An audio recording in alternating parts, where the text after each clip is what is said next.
ನೆರವೇರಿಸು. ಪರಿಸ್ಥಿತಿ ಏನೇ ಆಗಿರಲಿ, ಕಷ್ಟಗಳು ಏನೇ ಬರಲಿ, ಅದನ್ನು ನನಗೆ ಕೊಡು ತಾಯಿ. ಕಾವೇರಿ ಕೊಟ್ಟು ಪರೀಕ್ಷೆ ಮಾಡಬೇಡ. ನನಗಾಗಿ ಕಾವೇರಿ ಮಾಡಕ್ಕೆ ಹೊರಟಿರೋ ಆ ತ್ಯಾಗನೇ ಸಾಕು.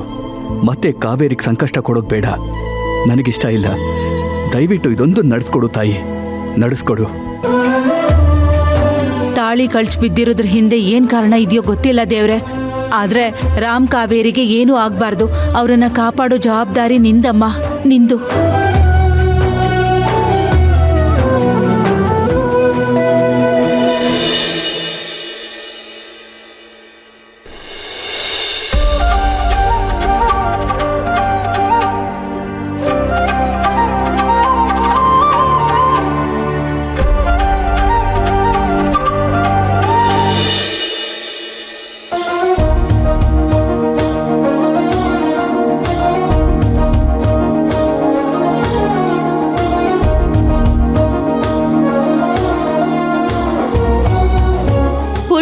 ಗೇಟ್ ಹತ್ರನೂ 2 ದೀಪ ಅಂಟಿಸ್ಬಿಡು.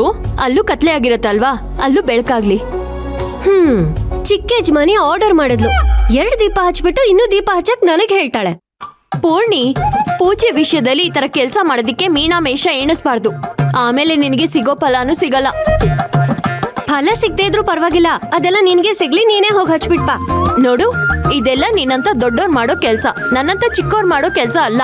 ಹಾಗಾದ್ರೆ ನಿನ್ನಂತ ಚಿಕ್ಕವ್ರು ಏನ್ ಕೆಲ್ಸ ಮಾಡ್ತಾರೆ? ಪಟಾಕಿ ಹೊಡೆಯೋದು, ಸುಸುರ್ ಬತ್ತಿ ಹಚ್ಚೋದು.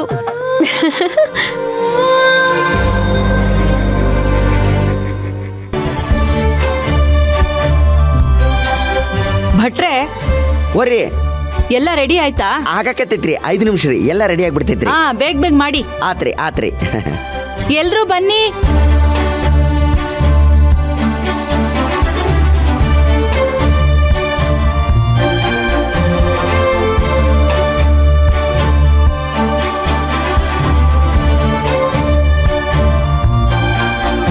ತಗೊಳ್ಳಿ, ದೀಪ ಹಚ್ಚಿ. ಅಜ್ಜಿ, ಈ ಕೆಲಸನೆಲ್ಲ ಕೆಲಸದವ್ರು ಮಾಡ್ತಾರೆ, ನಾವ್ ಯಾಕೆ ಮಾಡ್ಬೇಕು? ನಿಮ್ ಪಾಲಿನ ಊಟನೂ ಅವರೇ ಮಾಡ್ತಾರೆ, ಪರವಾಗಿಲ್ವಾ? ಅಜ್ಜಿ, ಆಗಲ್ಲ ತಾನೇ. ಪೂಜೆ ಪುನಸ್ಕಾರಗಳನ್ನ ನಾವೇ ಮಾಡ್ಬೇಕು, ಆಳ್ಗಳಿಗೆ ಹಚ್ಚೋದಲ್ಲ. ತಗೊಳ್ಳಿ, ತಗೊಳ್ಳಿ.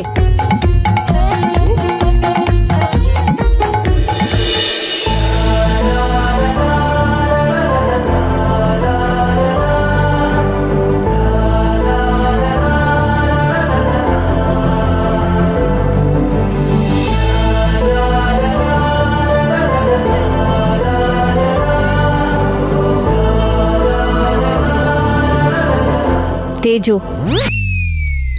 ಈ ದೀಪಗಳನ್ನ ಹಚ್ಚೋ ಬದಲು ನಿಮ್ಮ ಅಜ್ಜಿಗೆ ಬೆಂಕಿ ಹಚ್ಚಬೇಕಾಗಿತ್ತು. ಪೀಡೆ ಆದ್ರೂ ತೊಲಗಿರೋದು. ಈಗ ಈ ಪೀಡೆ ತೊಲಗುತ್ತೆ, ಆದ್ರೆ ಆಮೇಲೆ ದೆವ್ವ ಪಿಚಾಚಿಯಾಗಿ ಬಂದು ಇನ್ನ ಕಾಡುತ್ತೆ. ಆಗ ಇನ್ನ ಡೇಂಜರ್ ಜಾಸ್ತಿ. ಅದು ನಿಜಾನೇ. ಸತ್ತು ಸ್ವರ್ಗ ಸೇರೋ ಪ್ರಾಣಿ ಅಂತೂ ಅಲ್ಲ. ಎಲ್ರ ಜೀವ ತಿನ್ನೋ ರಾಕ್ಷಸಿ ಆ ಮುದ್ಕಿ.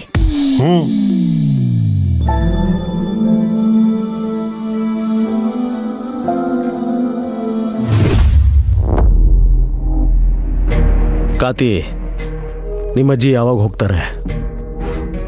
ಗೊತ್ತಿಲ್ಲ ಪ್ರಭಾ, ಆದಷ್ಟು ಬೇಗ ಹೋದ್ರೆ ಒಳ್ಳೇದು.